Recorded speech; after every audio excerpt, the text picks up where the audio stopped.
ஐய என்ன குழந்தை மாதிரியா? இந்த மாதிரி நாம சந்தோஷமா இருந்து எவ்வளவு நாளாச்சு. நாம பொள்ளாச்சியை விட்டு ஏண்டா வந்தோன்னு ஆயிடுச்சு. வள்ளி, பொள்ளாச்சி நாம விட்டுட்டு வரலாமா? விதி சதி பண்ணி நம்மள அனுப்பிச்சு வச்சிருச்சு. ஆமாங்க, இங்க வந்து ஒவ்வொரு நாளும் ஒரு யுகம் போற மாதிரி இருக்குங்க.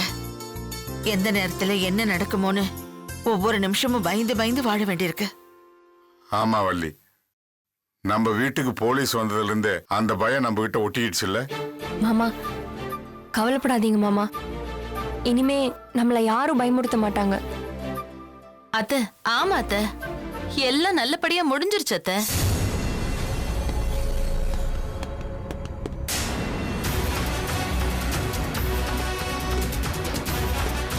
இல்ல, இன்னும் முடியல.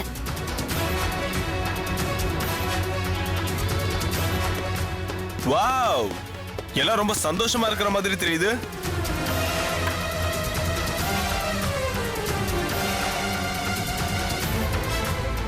உங்க எல்லா சந்தோஷத்தையும் நான் கெடுத்துட்டேனோ?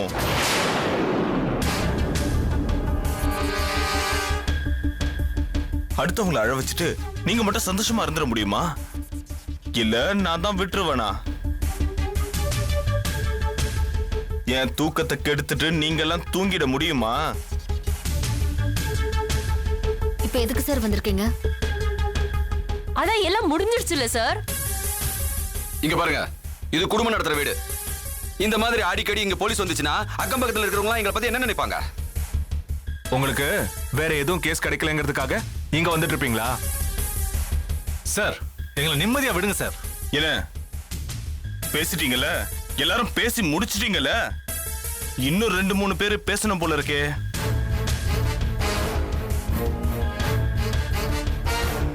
ஏன்னா நீங்க தான் பேசி வச்சுக்கிட்டு பேசுற ஆளுங்களாச்சே.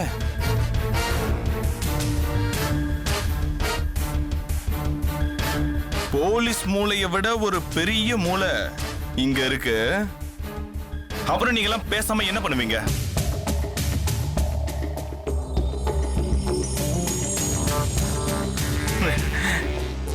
நீங்களே இப்படி இருக்கும்போது நாங்கெல்லாம் ஒரு படி மேலதானே இருப்போம். அப்புறம் எங்களுக்கும் உங்களுக்கும் என்ன வித்தியாசம்? சார், இப்ப எதுக்காக வந்திருக்கீங்க அத முதல்ல சொல்லுங்க.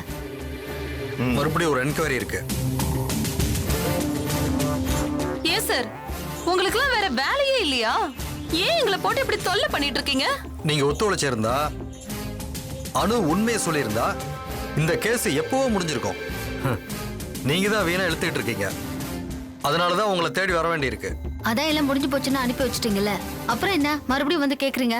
இப்பதான் முடியலன்னு தெரிஞ்சது. இந்த நாடகத்தோட இயக்கமே நீன்னு தெரிஞ்சது.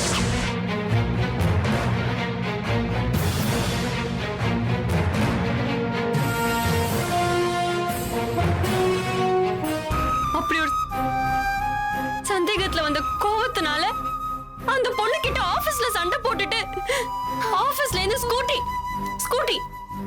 எடுத்துட்டு வீட்டுக்கு கிளம்பினேன். அது உன் ஸ்கூட்டி தானே? ஆமா ஆமா, ஏன் ஸ்கூட்டி தான். கல்யாணத்துக்கு முன்னாடி நான் இங்க ஓட்டுறதுக்கு எங்க அப்பா வாங்கி கொடுத்தது. கல்யாணத்துக்கு அப்புறம் அதை ஆபீஸ் யூஸ்க்கு எங்க அப்பா எடுத்துக்கிட்டாரு. சென்னைக்கு வந்து நான் ஆபீஸ்க்கு போக ஆரம்பிச்சதுக்கு அப்புறம் ஆபீஸ்ல சும்மா தானே இருக்க, நீ வேணா அப்பப்பா எடுத்து யூஸ் பண்ணிக்கோன்னு சொன்னாரு. சரி சரி, அதுக்கப்புறம் என்ன நடந்தது சொல்றேன். அன்னைக்கு ஸ்கூட்டி எடுத்துட்டு போனேன். போற வழியில ஏதோ ஞாபகத்துல வண்டி ஓட்டிட்டு போய் விழுந்துட்டேன். கால்ல அடிபட்டுருச்சு. நடு ரோட்ல விழுந்து கிடந்தேன். திடீர்னு அவன் வந்தான். எங்கேருந்து வந்தான், எப்படி வந்தானே தெரியல, வந்தான். அவனே ஒரு மெக்கானிக் போன் பண்ணா, எங்கேருந்தோ வந்தாங்க, ஸ்கூட்டி எடுத்துட்டு போயிட்டாங்க. என்கிட்ட வந்து வா ஃபர்ஸ்ட் எய்ட் பண்றேன்னா வேணான்னு சொன்னேன். அங்க ஒரு கேக் ஷாப் இருக்கு, அங்க போலான்னா எல்லாம் ஏன் தப்பு. நானும் கால் வலி, சண்டை, டென்ஷன், அதுல எதுவுமே தோணாம அவன் சொன்னதெல்லாம் மிஸ்மரைஸ் ஆன மாதிரி செஞ்சேன். போறேன், கேக் ஷாப்க்கு போனேன். கால்ல வேற அடிபட்டிருக்கு, எப்படி வீட்டுக்கு போவ? நான் கார்ல டிராப் பண்றேன்னா அப்ப எனக்கு எதுவும் புரியல. போறேன், கார்ல தான் போனேன். அவன் இன்னார் வீட்டு பையன் அப்ப தெரியாதா உனக்கு? தெரியாது தெரியாது. அவன் சாகுற வரைக்கும் எனக்கு தெரியாது. அவன் ஒரு மிடில் கிளாஸ் பையன் தான் நினைச்சிட்டு இருந்தேன். அவன் காரை பார்த்து கூட அவனுக்கு தெரியல. அவன் வாயில இருந்து என்னைக்கு உண்மை வந்திருக்கு? அவன் வாயை திறந்தாலே போய் தான். லாயர் கிட்ட ஏதோ அசிஸ்டண்டா ஒர்க் பண்றேன் அவரோட காரன் சொன்னான் என்கிட்ட. இல்ல நீ போய் சொல்ற. அவன் பஸ்ல போவான்னு சொல்றதை என்னால நம்ப முடியல. நம்ப முடியலையா? அவன் வந்தான். இதுக்குதான் பிள்ளைங்க வீட்டுல என்ன பண்றாங்கன்னு பார்க்கணும். அவன் பஸ்ல தான் வந்தான். அவன் கூட ஒரு நாய் சுத்துவானே, அவன் பேர் கார்கி. அவனுக்கும் தெரியும் இந்த விஷயம். கார்கியா? கார்கிக்கு தெரியுமா? ஆமா, புவி செத்தது எரிஞ்சு போன வரைக்கும் எல்லாம் தெரியும். புவிய காணோன்னு அவனும் இல்ல தேடினா. கண்டுபிடிச்சு தரலன்னு எங்ககிட்டயும் இல்ல சண்டை போட்டான். அவன் புவிய விட கேவலமானவன். ஏய் சும்மாடி. நீ இப்படி ஈவு இறக்கம் இல்லாம என் பையனை கொன்னுட்டு இப்ப கார்கிய கேவலமானவன் சொல்றியா? உன்னை நான் நம்ப மாட்டேன்டி. அக்கா நீ சும்மா இருக்கா? இப்படி வாக்கா, சொல்லு சொல்லு, அடுத்து என்ன நடந்தது? அந்த ஸ்கூட்டியை நீ ஏன் வந்து எடுக்கல? அதுக்கும் அவன் ஒரு கதை வச்சிருந்தான். மெக்கானிக்கல ஊரை விட்டு ஓடி போயிட்டான். என்னமோ சொன்னான். அப்படி இந்த ஸ்கூட்டியும் லாக் ஆயிடுச்சு. அதுக்கப்புறம் என்ன நடந்தது? அதுக்கப்புறம் என்ன?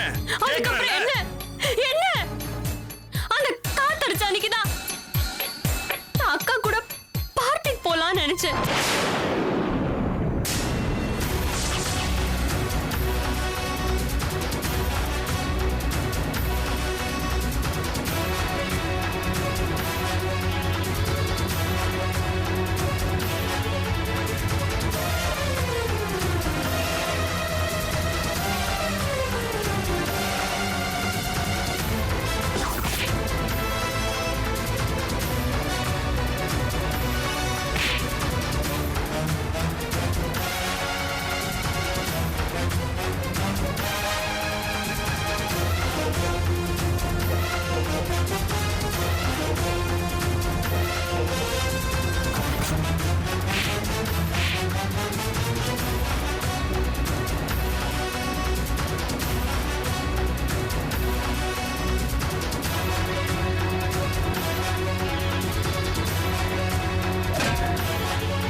அக்கா